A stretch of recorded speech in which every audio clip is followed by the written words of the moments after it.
Hey guys, it's a hot one here today again. Today I want to talk a little bit about what to do after landing in the Philippines, because a lot of you guys are newbies, you've never been here. I want to kind of touch on this a little bit. And we have a lot of stuff coming up here. We don't know what it's going to be like when people land here. So this is all new to everyone now. Because some people are getting quarantined. We don't know when the tourist thing opens up, if there's going to be quarantines in place, if it's going to be the sandbox thing, if we have a short quarantine, if you have to get swabbed, proof of vaccinations, possible boosters, things like that. We don't know what's going to happen. There's just talk about it right now. The Department of Tourism has stated basically, something's coming.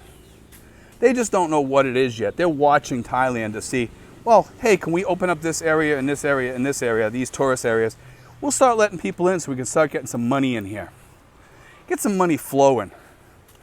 Sounds like a good idea, actually, especially now. But here's the thing.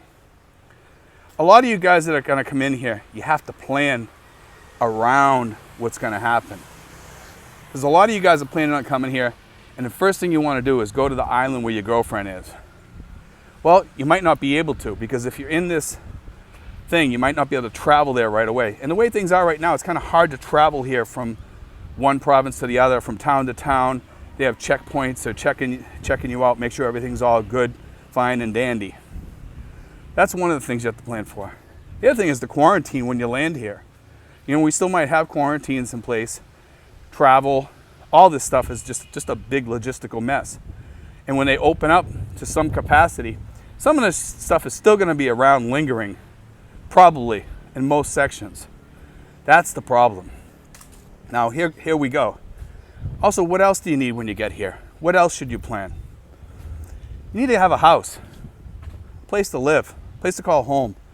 Whether it be a small condo, 1-bedroom apartment, a studio, 2 or 3 bedroom home, whatever it may be.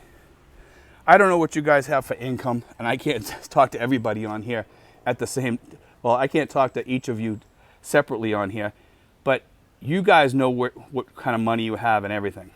Now, I tell people this.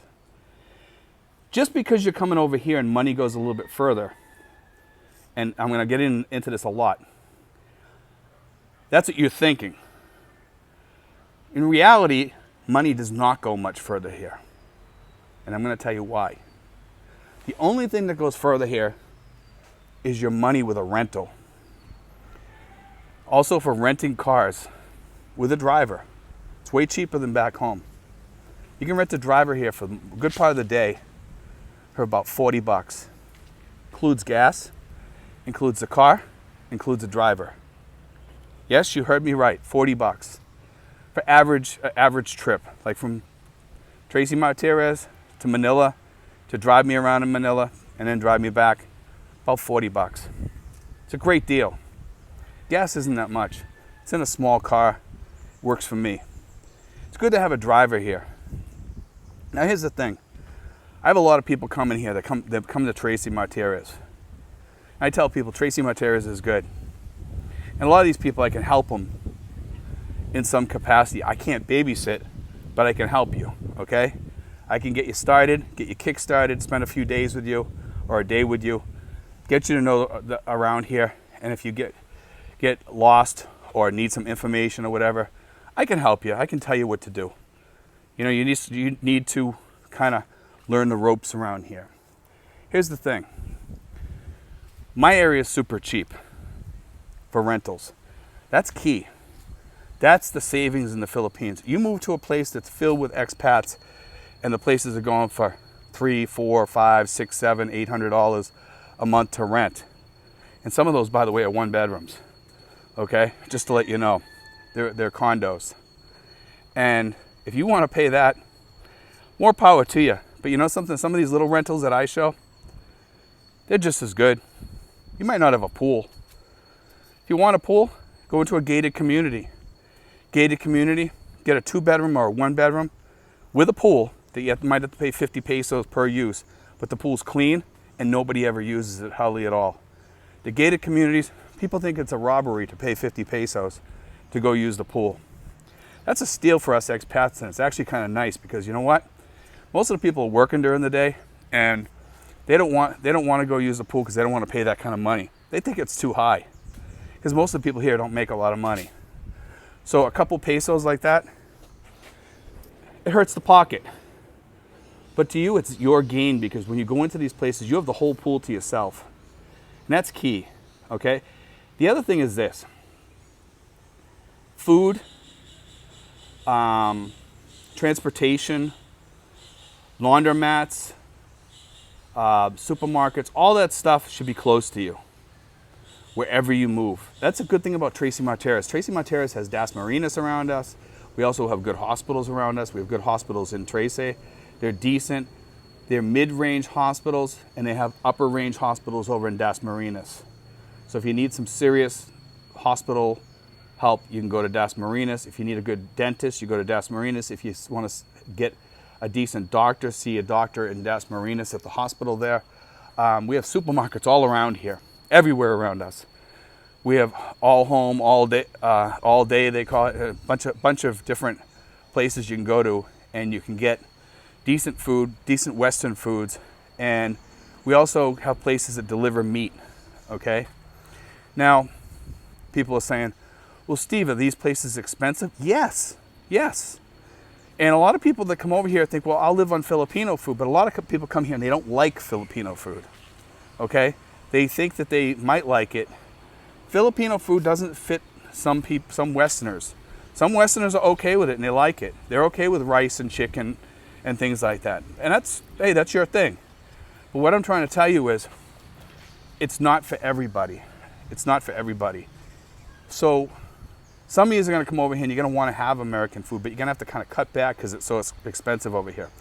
So when you have steaks, just cut up steaks and you know, either pre-cook it, eat it with rice over the next few days with vegetables and stuff like that. Kind of cut back. You can eat healthier here. Also, you can get into chicken more if you want to, you know, do that. You can barbecue chicken. There's all different ways we can cook chicken, let's face it. Also, you can get shrimp over here. Shrimp is good if you like seafood. I'm not too big on their fish over here. Their fish is not the same as cold water fish. So I don't eat the fish over here just because of that. I'm just not too happy with it. Okay, I'm a cold water fish person. You can get, if you go to SNR, you can get a lot of U.S. foods and a lot of U.S. fish there. You can also get Alaskan king crab there, if you're into that. And they have other kinds of crab there too. But when you go to these places like SNR, take an ice chest and put some ice in there so you can store your food for the ride home if you're like about an hour away. Because even if you're really close to the place, you always get stuck in traffic. So you want to have an ice chest to keep it frozen till you get home. That's key. Plan, guys. You know, a lot of you guys are thinking, I can live over here really, really cheap. I can live on $800 a month. You can, if you live differently.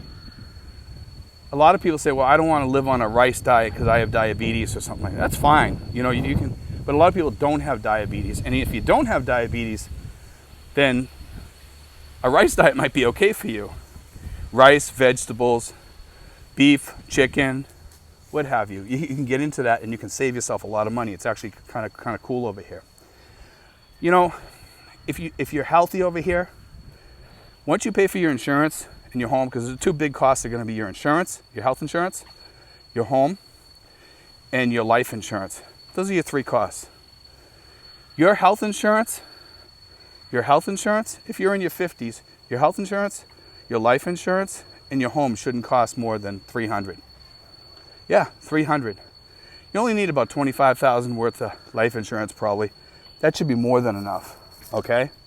Get something like that, just enough to bury you and leave your girlfriend a little bit of money behind. Just make sure you do that. Health insurance in the 50s, provided you don't have too many pre-existing conditions, then that, probably about $100 a month for that. And then your home is about 80 or 100. Now, if you get into a gated community, you're probably going to pay about 100, 120 to get a studio or a one-bedroom apartment.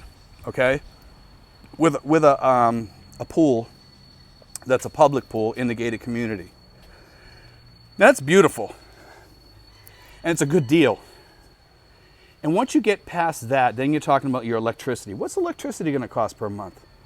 Okay, electricity to have your AC running 24/7 for a small 1 horsepower air conditioner in a small place with your computer running, TV, things like that in my house is probably about anywhere from $70 to $90 per month with a refrigerator, by the way. That includes your refrigerator. You also need gas.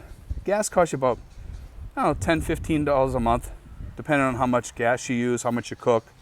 It's usually about $10 a month, somewhere at 10, 15, right in around there. Okay? Sometimes people need charcoal. Charcoal's fairly cheap. You know, $5, $10 a month, depends on how much you, not even that, depending on how much charcoaling you do here. You know, you cook steaks, chicken, things like that. Have a barbecue once in a while. That's all the cheap stuff, the cheap living. Now, traveling around, this is where it starts getting a little bit expensive. Rent a car for a day, 3/4 of a day, just for a short trip, not a long trip where it's all driving all the way. Because if you were to go on an all-day trip, it's going to cost you a little bit more for gasoline, things like that, depending on the vehicle you use. If you use a smaller vehicle that's good on gas and it's getting 40, 45 miles to the gallon or whatever, it's one of these real super tiny cars, they're not going to charge you that much. You rent a van, you're going to pay a lot more because you're probably going to have a lot more people in it, things like that. It's comfortable. And some people like to just rent the van with them and their girlfriend or whatever, just to have the extra space so they can lay down and sleep on the way there, what have you. That's kind of nice. It makes it more comfortable. It's AC'd. All, you know, everything, you can put a lot of stuff in there. You're all set. Now, that's the thing right there is traveling. Hotels, that's where the costs start going up. And the difference between a Filipino style resort and an American style resort is where it starts getting expensive. Most Americans will not like a Filipino style resort. When I say Filipino style resort, I'm talking about like kind of a rundown place, not really nice, all Filipino food, not too fancy. The pool might be kind of run down, things like that. It's not up to US standards, okay? And then they have other places that are up to US standards or Western standards, I'll say. Okay, let's use that word, it's a better word. Western standards. Okay, you're gonna probably pay anywhere from, I'll say $70 up to $150 for a decent resort, nice place, you know, where you have all the stuff you want. But I mean, some of the Filipino places, if you can rent a cabana, let's say, with an AC, those places are decent, okay? And they have AC, they're comfortable, they have showers. It's kind of like akin to camping. Some of them can get a little expensive, but they have a lot of fun stuff there too. And they have food there. It's a little bit in the rough. You tell them what you want, they'll get it for you at some of the fancier Filipino resorts. It's not, like I said, it's not Western. I mean, when I was in Batangas, there was a place there, I think it was called Zach's. I could be wrong. It was in Batangas, and we walked by there. Had a beautiful infinity pool there. And I'm saying, someday I want to stay there. That looks beautiful, looks nice. Big, huge pool. I'm saying, man, that's the place I want to go. I was telling my girlfriend that. I said, I want to spend like at least 3 or 4 days there, sit by the pool, have a few drinks or whatever, and, you know, bring like an ice chest there, have like a cooler, maybe a little tiny blender. We can make some of our own drinks there. I'm not a big drinker, but I do like having a pina colada. I'll be honest, I love pina coladas. And it doesn't even matter if it has rum in it or not, if it's the virgin one or not. They can be fattening, but they're kind of tasty, and I put lime in it, which gives it a whole different flavor. But anyway, it's places like that that are going to cost you a little bit more money, okay? That's where you start spending here. Now, for you, if you're a homebody and you're okay with staying home and having your girlfriend cook or you cook or whatever, then you're going to live cheap. Because $300 gets you all the big stuff. Like I said, your insurance, your life insurance, your health insurance, and your apartment or condo or whatever it is. You should be able to do it for $300. That's on the cheap side, like I said. Now, here's the thing. After that, what do you need? Like I said, electric bill, $70. Water bill, probably like, I don't know, could be 5 or 10. You know, Wi-Fi, anywhere from 30 all the way up to $100, depending on how much you want. If it's just 2 of you living there or 1 of you living there, $30 will do you, just the low plan. And it's still fast enough for you to do everything you need to watch TV and YouTube online, all that stuff. It's fast. Send messages, upload, all that stuff if you're a vlogger. Okay?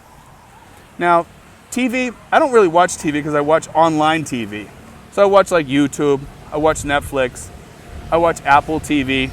That stuff doesn't get expensive. But food is the thing where we get expensive, like I said. Food can be anywhere from, for one person, anywhere from $200 to $300 a month. And some people say, well, geez, Steve, that's a lot. No, it's not. It's cheap. Because food's getting expensive over here as we go. I mean, some people like certain types of foods, and you might have to, figure a little bit more money than that. But if you're eating like spaghetti or pasta with vegetables and chicken and stuff like that, you can get around fairly cheap on as far as eating goes, okay? And you can still eat fairly healthy over here. Now, some people say, well, Steve, that's a diabetic's nightmare. Well, it depends on the person. If you're active, you go out walking every day, eating pasta, eating a little bit of bread, you're going to be okay. So, I mean, most of these will be fine. And also, guys, put a little bit of money aside for healthcare. Get yourself checked up once in a while. Get all the stuff run on you, your blood tests, all that stuff. Just get checked up on occasionally. Stay healthy and go walking every day. The Philippines, it's a beautiful place to go walking. Make sure you have a park nearby your house or whatever. You can go on to Google Maps and kind of look around and see what's around you. See if there's a nice place to go for a walk, even if it's in a mall. Sometimes the best place to go for a walk is in the mall because you got AC, you're walking around. If you want to grab a drink or something, you have it there. And you can also get like coconut drinks there. They can get coconut water there, all that stuff. It's always available. You can get a bottle of water or bring your own. It's just part of life here. I see a lot of expats sometimes when I'm at the mall and they're walking around. That's their exercise place. It's a great place to go. Now, I like the park here. The park here is great. I have my own little spot here. I can do my vlogs. I can live life. And it's decent. I mean, right now, it's getting ready to rain. So I'm going to head home here in a few minutes. But I just want to talk about that, guys. Have a plan. Have something written down what you want to do and what you need to do. Have a place to go. Have an apartment ready when you get here. Talk to somebody. Try to get one of those cheap apartments. I can probably, at some point, I can probably find some more of those apartments. When I do, I'll show them. I'll post them again. Or if I hear anything, I'll put that out there in my vlogs that, hey, 2 more apartments became available. This one's available right now. If anybody's looking for it, guess what? It's up right now. It's a once in a lifetime chance. Grab it where you can.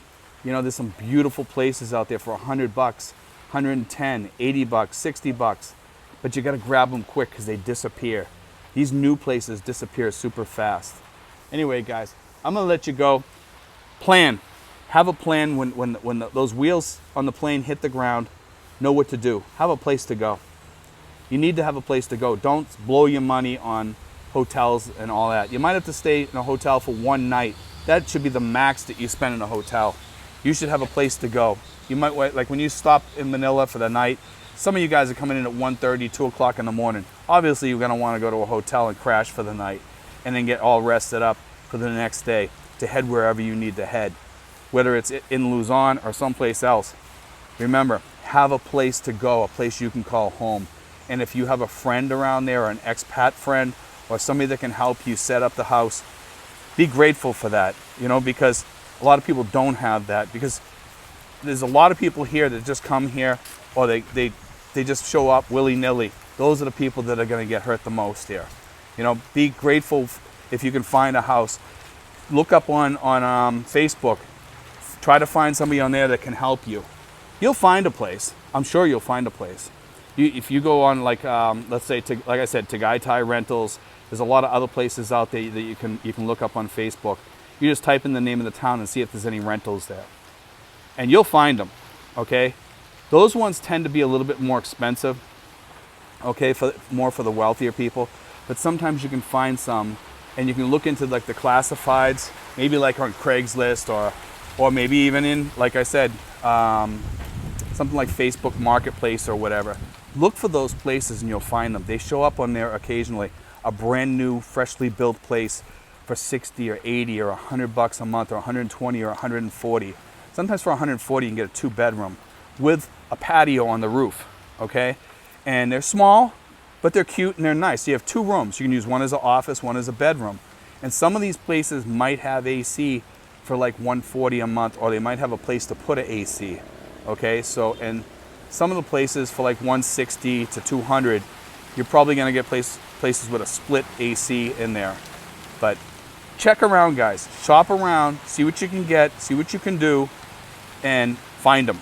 You'll get them. You'll get them, guys. God bless, guys. Take care.